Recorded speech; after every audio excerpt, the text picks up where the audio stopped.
Di Quran itu ada 4 ayat yang berbeda tentang khamr.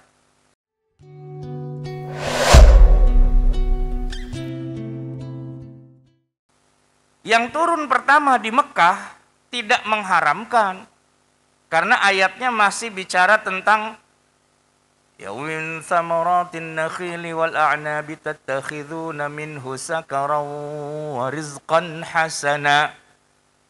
Dari buah pohon kurma, buah pohon anggur, kamu bisa mengolahnya menjadi minuman yang memabukkan dan menjadi rizki yang baik. Itu turun di Mekah, Pak. Saat itu, begitu ayatnya turun, sahabat pada mabok. Karena nggak haram. Ayat itu tidak mengharamkan khamr, bahkan memberi isyarat untuk bikin khamr jadi bisnis sumber rezeki yang baik. Warizqan hasana.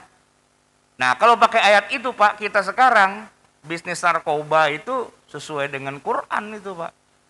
Kalau pakai ayat itu. Tapi ayat itu mansukh, udah nggak berlaku. Pernah ada. Dan secara teks di Al-Quran tetap masih ada, tapi hukumnya sudah nggak dipakai. Begitu juga ayat kedua, 3 yang turun, itu tidak dipakai. Yang dipakai ayatnya yang terakhir saja. Karena ayat yang kedua turun tidak mengharamkan total, Pak. Yas'alunaka 'anil khamri wal maisir qul fihima itsmun kabirun wa manafi'u linnas. Wa manafi'u linnas. Ada sih dosanya, tapi ada banyak manfaat dari khamr itu. Nah, kalau dia bermanfaat, kenapa nggak dipakai? Yang penting seimbang saja antara madarat dan manfaat. Gitu kan? Maka para sahabat masih minum, masih mabok. Yang penting manfaatnya banyak. Dan buat orang Arab manfaat utama devisa dong, pemasukan. Bisnis mereka yang paling gede itu bisnis khamr. Orang Quraisy bisnis rihlatas syita'i wassaif, emang jualan apa kalau bukan jualan khamr? Mereka paling jago bikin khamr dan mahal, karena kalau dia jual kurma doang nilainya nggak seberapa. Tapi kalau kurmanya diproses, difermentasi jadi khamr, nilainya tinggi. Dan itu yang mereka jual. Dan orang Quraisy hidupnya dari perdagangan. Dagang apa? Dagang khamr. Jadi kalau khamr diharamkan, ambruk ekonomi Mekah itu, Pak. Manafi', banyak manfaatnya. Maka sahabat pada minum. Walaupun ayat itu turun yang kedua, ya yang 1-2 lah yang mulai mikir nih, kayak model-model Umar gitu ya, Pak ya. Waduh, nih kayaknya ayat udah mulai nyindir-nyindir khamr nih, gitu. Tapi gimana ya, disindir-sindir doang nggak dibilang haram mah, minum jalan terus, ya. Ayat ketiga turun, wala taqrabus sholata wa antum sukara. Janganlah kamu mendekati sholat, kamu dalam keadaan mabuk. Nggak boleh mabuk kalau menjelang sholat. Ya sudah, kalau gitu sore-sore biasa ngeriung ngumpul minum khamr, sekarang udah enggak. Kenapa? Karena dikit lagi maghrib, itu ya. Nah, habis maghrib mau minum, jangan. Kenapa? Dikit lagi isya. Nah, habis isya ke subuh kan masih panjang itu, Pak. Pada minum lagi. 3 ayat turun tentang khamr belum mengharamkan. Baru yang keempat, innamal khamru wal maisiru wal ansabu wal azlamu rijsun min amalis syaitani fajtanibuhu.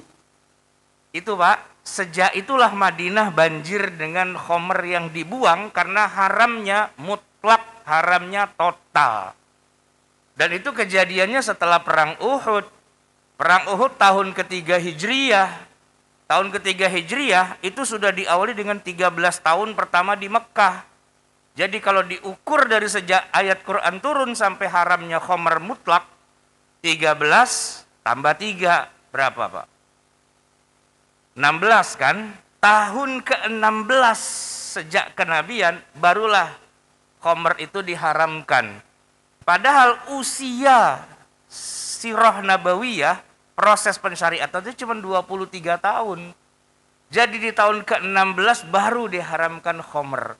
3 ayat sebelumnya Pak, walaupun kita baca di Quran, tapi hukumnya nggak dipakai, nggak berlaku. Karena mansuh diganti yang terakhir. Itu Pak, baru bisa kita fahami kalau kita ngerti sirah nabawiyah. Di sini loh posisi ayatnya turun, terus dikoreksi dengan ayat ini, terus dikoreksi dengan ayat ini, baru terakhir dengan ayat yang keempat. Begitu cara kita memahami dalil dari Quran, dalil dari sunnah. Bukan asal comot pakai, enggak begitu.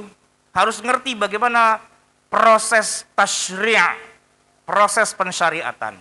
Nah, maka penting kita belajar tarikh tasyri' biar kita tahu bagaimana prosesnya. Mana dalil yang kita pakai dan mana dalil yang nggak usah kita pakai karena sudah mansuh, udah diganti dengan dalil yang datang belakangan.